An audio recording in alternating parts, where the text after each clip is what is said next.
Suicide Squad Kill the Justice League isn't the last Arkham game. So what could they do next? What should they do next? What is going on, YouTube? Next is TV back in another video, and today we'll be talking about what the next entry in the Arkhamverse should be. I think one of the best options is a Batman game set during the 8-year gap between Arkham Origins and Arkham Asylum, where we get to see Batman go from the hot-headed, brash, rage-filled crime fighter we see in Origins to the more calm and collected, level-headed Batman we see in the other games. Who should the main villain be? In my opinion, Pig. Pig has seemed quite formidable as a main antagonist, however we rarely see him as one of the Batman's biggest targets. This, coupled with Alfred's mentioning of Pig being active in the early part of Batman's career, could be a great setup. What should Gotham's environment be like? I enjoyed the Gotham City we experienced in the Batman. That dark but also kind of lively vibe, and how well put together it looked was a breath of fresh air from the Gotham we get in most Batman games. I personally prefer this version of Gotham to what we got in Arkham Knight, so this time around it would be great to get a neater and more practical / realistic and modern version of the city. Besides, with the story I have in mind, it will work best if it's that way. What features should be in this game? Well, a main feature that I would like to see is the use of the Bat Cycle. We've seen it a lot in media, but have never exactly been able to really use it as a functional feature in the Arkham games. If this game ends up covering multiple parts of Gotham in contrast to the previous games, we could use the Bat Cycle as a means of manual transportation, whereas the Batwing could be fast travel, like in Origins. Or maybe this game, the Batwing could have a manual option as well. Now, one more thing before we get to the best part of this video. I'd personally love for Roger Craig Smith to return as Batman. In my opinion, he's the only one who's ever managed to come close to Kevin Ward's portrayal. But without further ado, let's get to the best part. Take it away, Corey. So sit back, relax, grab some snacks. The story we have for this game. Let's set the scene. It's Halloween. People around Gotham are enjoying the festivities, like what we saw in Pattinson's The Batman. But above it all, watching over it like a knight in the dark, is the Cape Crusader, known only as the Batman. He's still somewhat young for a vigilante. He still has some aggression left in him, but it's fading. Things are dangerous.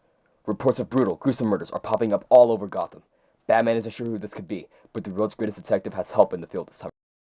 Jason Todd, taking on the mantle of Robin from Dick Grayson, who recently took leave of Gotham and moved to the nearby Bloodhaven, is on the scene of one of the most recent murders.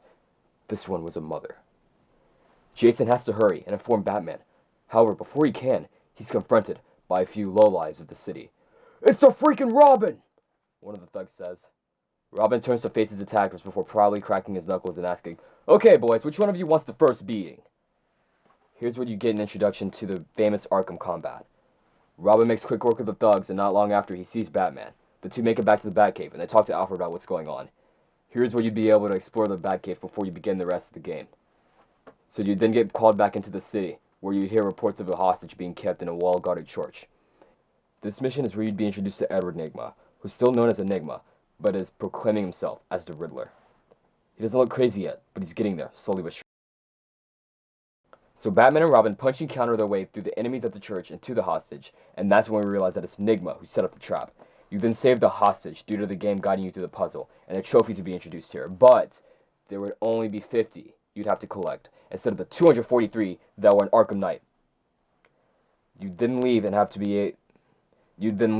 to be able to free roam and jump combos on low-life scumbags until suddenly, Jim Gordon of GCPD contacts Batman, stating that something wrong is happening in Old Gotham.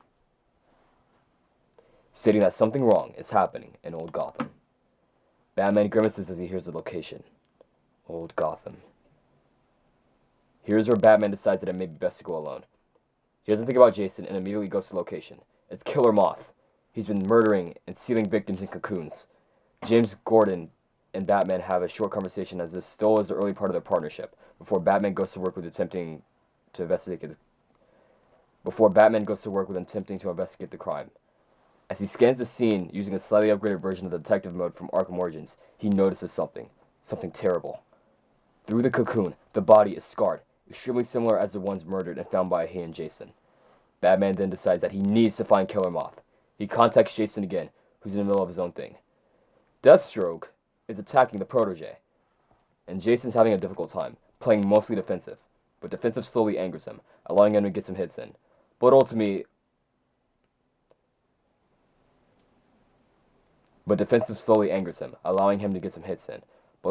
since this is of course Deathstroke takes the win, knocking Jason to the ground. However, he says something extremely eerie. You'll make a good protege for me someday, he says before vanishing in a Batman-esque exit. Robin answers Batman's call, and they talk for a minute. Batman says he spoke to Jim Gordon, and Robin asks how Gordon feels about the new subject of training. Batman asks how will Gordon know, but the banter is cut short when he mentions Killer Moth. What? We need to find him! What if he's working for someone? Jason asks. Batman acknowledges this and nods before telling Jason to meet him at the Batcave. Alright guys, thanks for watching this video so far. There will be a part 2 to this video where Act 2 of the story is, told to you guys. So, be sure to like, subscribe, and share. Part 2 will be out extremely soon, so click the bell so that you get notified when it comes out. Next is TV out. Have a good day or night wherever you are.